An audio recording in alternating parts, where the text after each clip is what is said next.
All right, I'm making a video in response to Jonathan that asked me to give him my opinion of a particular guru by the name of Shinzen Young, I believe.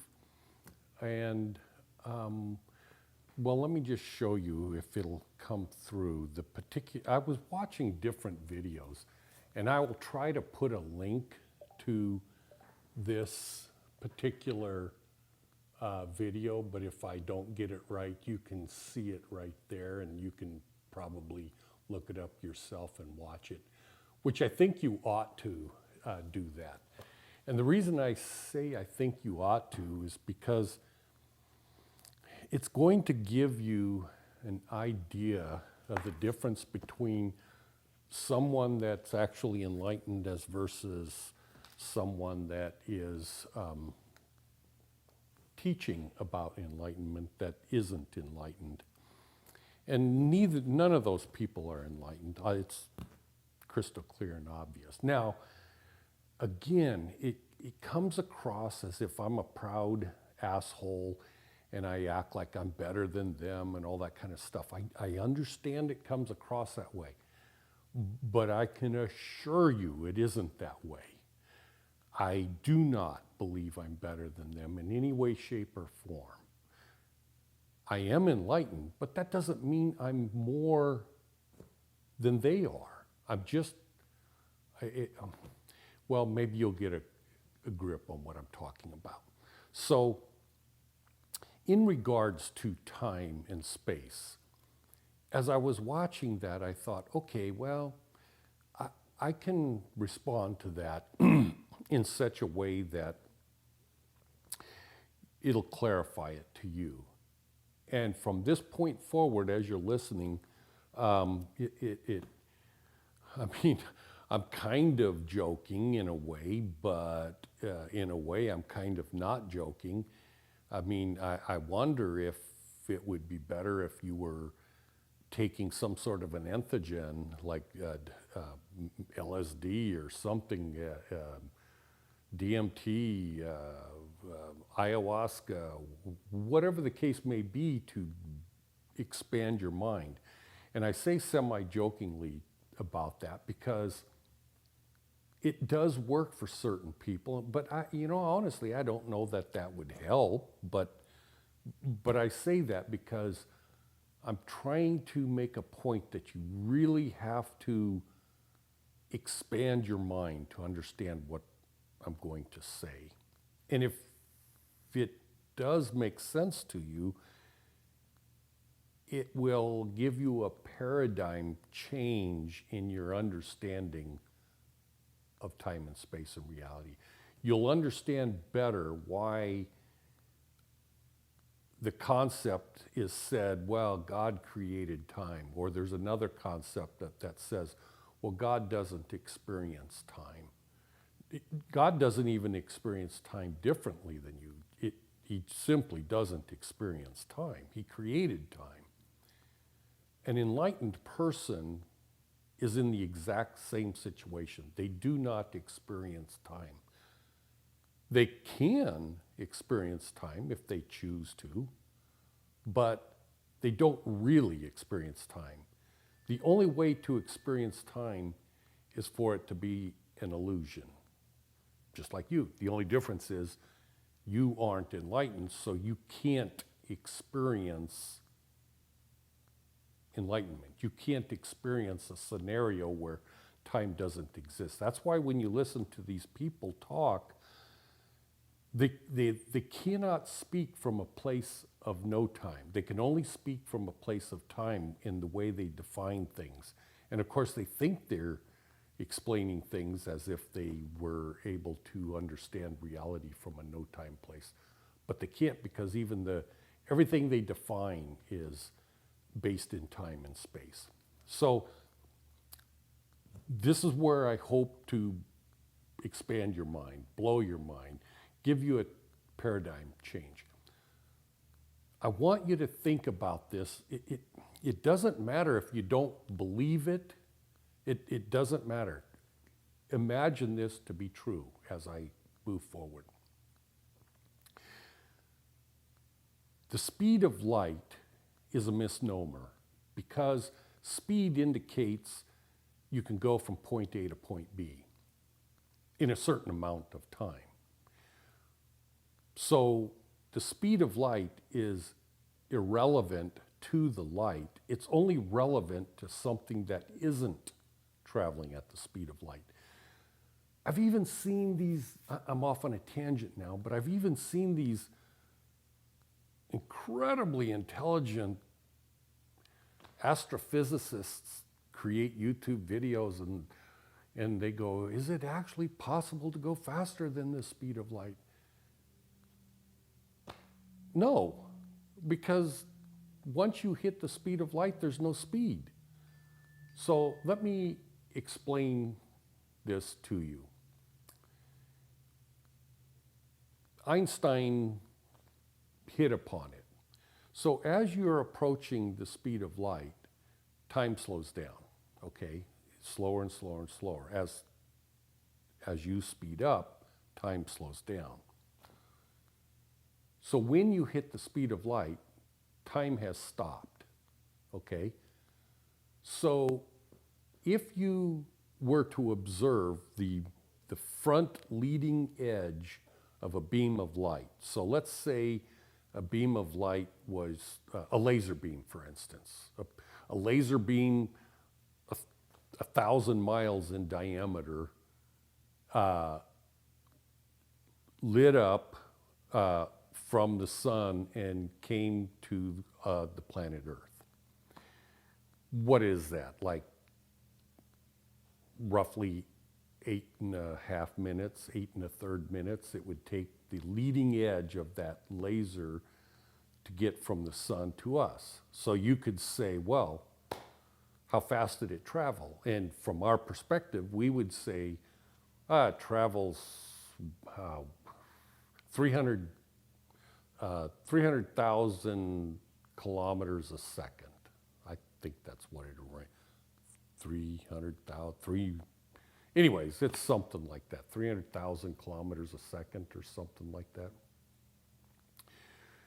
Or you can break that down to miles and it's, into seconds and everything. But that's only relative to us because we're not traveling at the speed of light. And there's another concept that says, well, anything that is solid is actually, another way of looking at it is it's solidified light. So like your physical body could be assumed to be solidified light because it's not traveling at the speed of light. But once it travels at the speed of light, it is no longer solid. Now, I want to throw this thing out there too.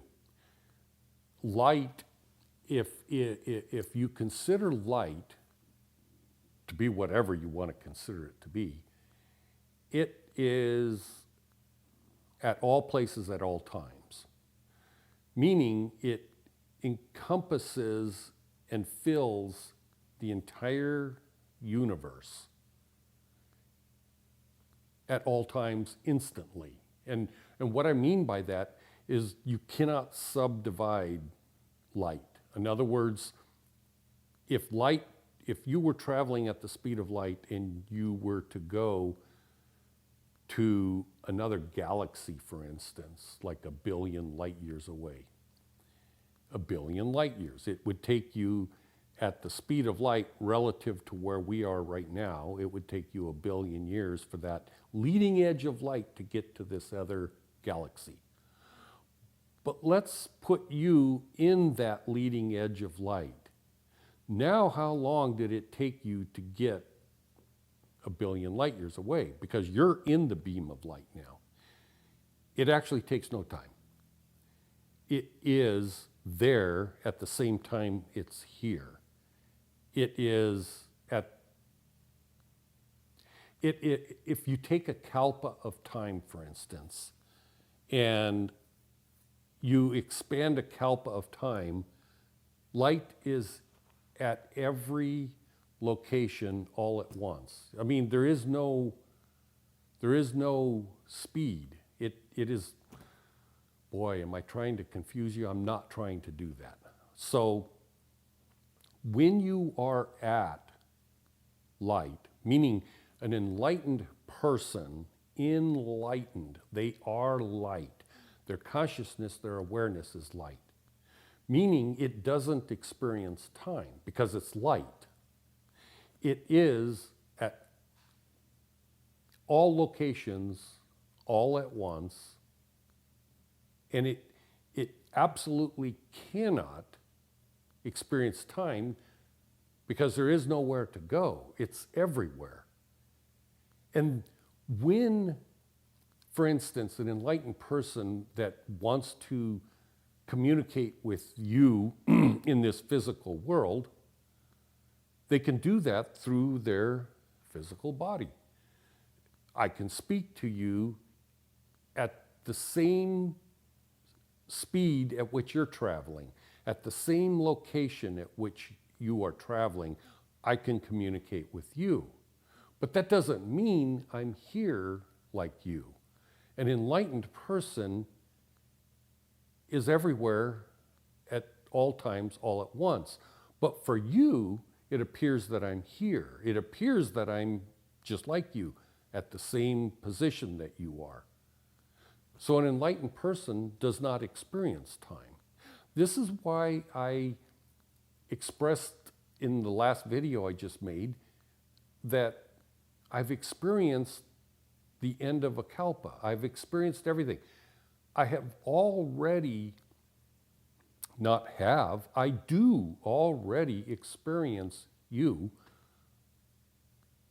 100 billion years from now.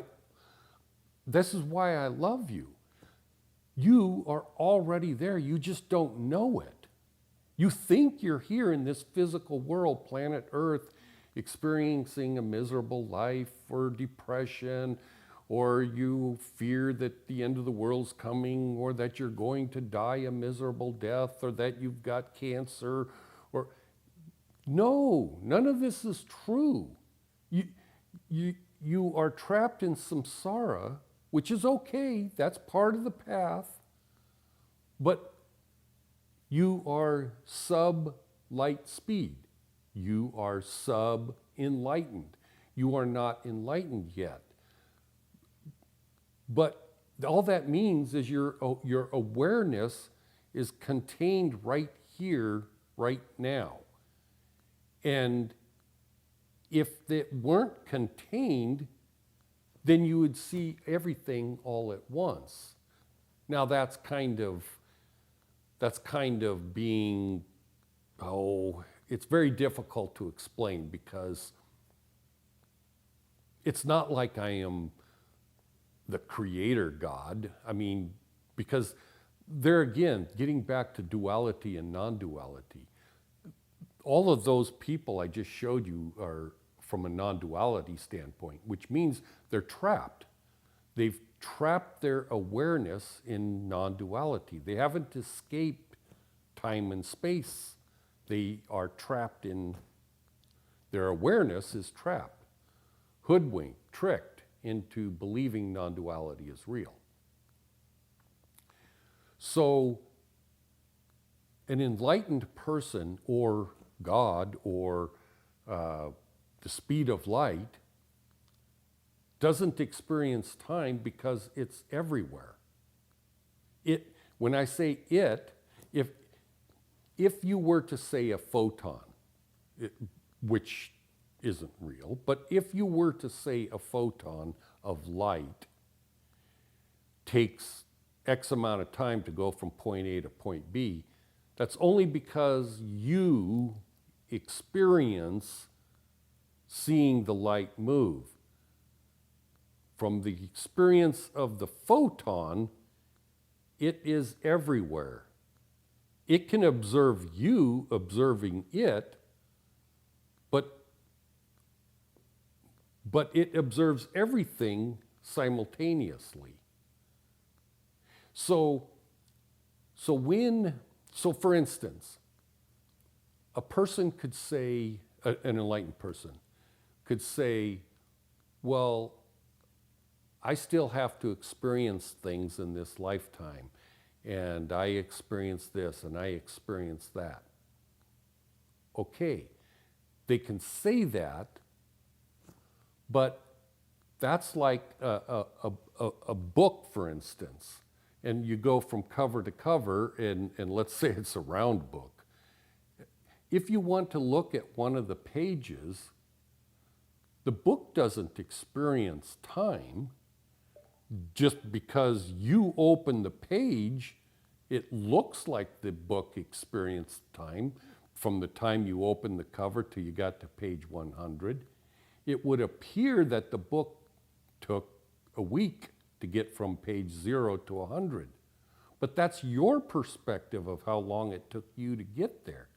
That's not the book's perspective. The book experiences the entire book, and there is no time.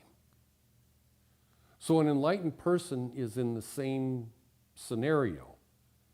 They do not experience time because they are time, in a way of saying it.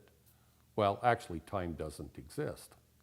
So I don't know if I'm making things clear or not, but I thought I'd better talk about that right now before I forget it. And I hope that makes sense to you. And if you have any questions, put them my way, and I'll do my best to answer them. Thanks again for watching. I love you.